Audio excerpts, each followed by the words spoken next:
Hi friends, welcome back to my channel. ഇന്ന് ഞാൻ ഉണ്ടാക്കാൻ പോകുന്നത് ബീഫ് റോസ്റ്റ് ആണ്. എങ്ങനെയാണ് ഉണ്ടാക്കുന്നതെന്ന് നോക്കാം. അതിനു മുന്നേ എൻ്റെ വീഡിയോ പുതിയതായിട്ട് ആരെങ്കിലും കാണുന്നുണ്ടെങ്കിൽ ഒന്ന് സബ്സ്ക്രൈബ് ചെയ്യണേ. കൂടാതെ തൊട്ടടുത്തുള്ള ബെൽ ഐക്കൺ ക്ലിക്ക് ചെയ്യുക. എങ്കിൽ മാത്രമേ ഞാൻ ഇടുന്ന വീഡിയോയുടെ നോട്ടിഫിക്കേഷൻ നിങ്ങൾക്ക് കിട്ടുകയുള്ളൂ. അപ്പോൾ നമുക്ക് വീഡിയോയിലേക്ക് പോകാം. ഞാൻ ഇവിടെ എടുത്തിരിക്കുന്നത് 1 കിലോ ബീഫാണ്. നല്ലതുപോലെ കഴുകി വൃത്തിയാക്കി എടുത്തതാണ്. ബീഫ് വേവിച്ചെടുക്കാം. അതിനായി കുക്കറിലേക്ക് ഇടാം. 1/2 സ്പൂൺ ഉപ്പിട്ട് കൊടുക്കാം. 1/4 സ്പൂൺ മഞ്ഞൾപ്പൊടിയും കൂടി ഇട്ട് നമുക്കിതൊന്ന് വേവിച്ചെടുക്കാം. ഞാനിവിടെ 5 സവാള അരിഞ്ഞെടുത്തതാണ്. 15 കൊച്ചുള്ളി അരിഞ്ഞെടുത്തിട്ടുണ്ട്. 2 മീഡിയം സൈസ് തക്കാളി അരിഞ്ഞതും 5-6 പച്ചമുളകും, ഇഞ്ചി പേസ്റ്റും വെളുത്തുള്ളി പേസ്റ്റും. പാൻ ചൂടായിട്ടുണ്ട്. ഇതിലേക്ക് എണ്ണ ഒഴിച്ചു കൊടുക്കാം.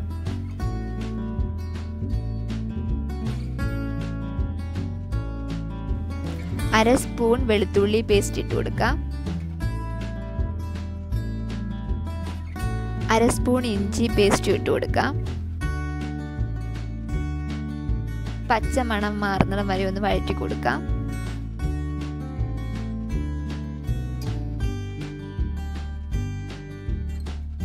പച്ചമണമൊക്കെ മാറിയിട്ടുണ്ട്. ഇതിലേക്ക് അരിഞ്ഞു വെച്ചിരിക്കുന്ന കൊച്ചുള്ളി ചേർത്ത് കൊടുക്കാം. ഒന്ന് ഇളക്കി ചെറുതായി ഒന്ന് വഴറ്റിയെടുക്കാം. ഇനി ഇതിലേക്ക് അരിഞ്ഞു വെച്ചിരിക്കുന്ന സവാള ചേർത്ത് കൊടുക്കാം.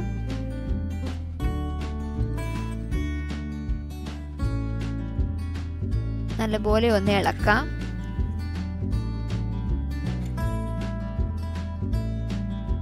പെട്ടെന്ന് വഴന്ന് കിട്ടാൻ വേണ്ടി 1/2 സ്പൂൺ ഉപ്പ് ചേർത്ത് കൊടുക്കാം.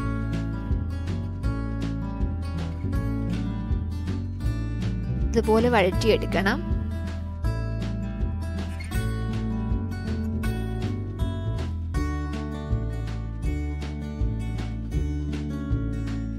വഴന്ന് വന്നിട്ടുണ്ട്. ഇതിലേക്ക് അരിഞ്ഞു വെച്ചിരിക്കുന്ന തക്കാളി ചേർത്ത് കൊടുക്കാം. അരിഞ്ഞു വെച്ച പച്ചമുളക് കൂടി ചേർക്കാം.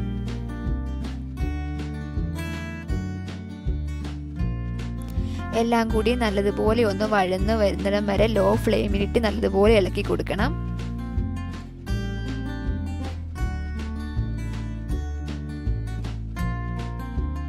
സവാളയും തക്കാളിയും പച്ചമുളകും എല്ലാം നന്നായിട്ട് വഴന്ന് വന്നിട്ടുണ്ട്.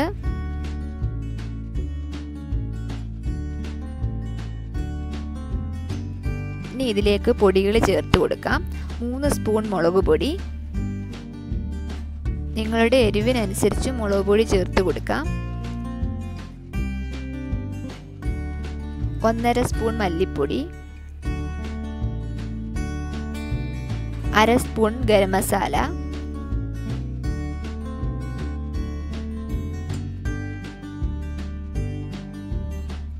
1 സ്പൂൺ കുരുമുളക് പൊടി.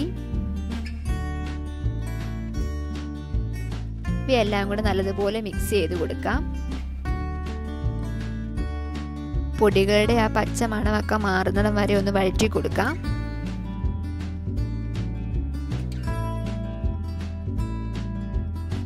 പൊടികളുടെ ആ പച്ച മണമൊക്കെ മാറി നല്ലതുപോലെ വഴന്നു വന്നിട്ടുണ്ട്.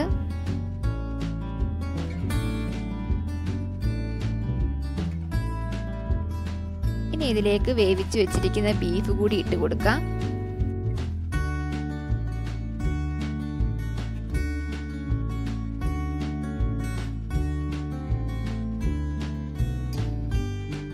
നല്ലതുപോലെ ഒന്ന് ഇളക്കി കൊടുക്കാം. കഷ്ണത്തേലൊക്കെ മസാലയൊക്കെ പിടിക്കുന്നതിന് വേണ്ടി 1/2 കപ്പ് വെള്ളം ഒഴിച്ച് നമുക്കിതൊന്ന് അടച്ചു വെച്ച് വേവിക്കാം. കഷ്ണത്തെ മസാലകളൊക്കെ പിടിച്ച് നല്ലതുപോലെ റോസ്റ്റായി വന്നിട്ടുണ്ട്. അങ്ങനെ നമ്മുടെ ബീഫ് റോസ്റ്റ് റെഡി ആയിട്ടുണ്ട്. കണ്ടിട്ട് തന്നെ കൊതി വരുന്നില്ലേ? അടിപൊളി ടേസ്റ്റ് ആയിരുന്നു കേട്ടോ. നിങ്ങളും ഇതുപോലെ ഒന്ന് ട്രൈ ചെയ്ത് നോക്കണം. എന്നിട്ട് അഭിപ്രായം കമൻറ്റ് ബോക്സിൽ കമൻ്റ് ആയിട്ടിടണം.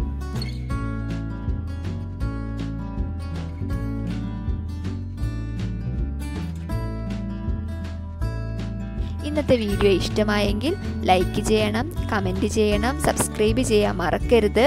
അപ്പോൾ മറ്റൊരു വീഡിയോയുമായി വീണ്ടും കാണാം. Thank you.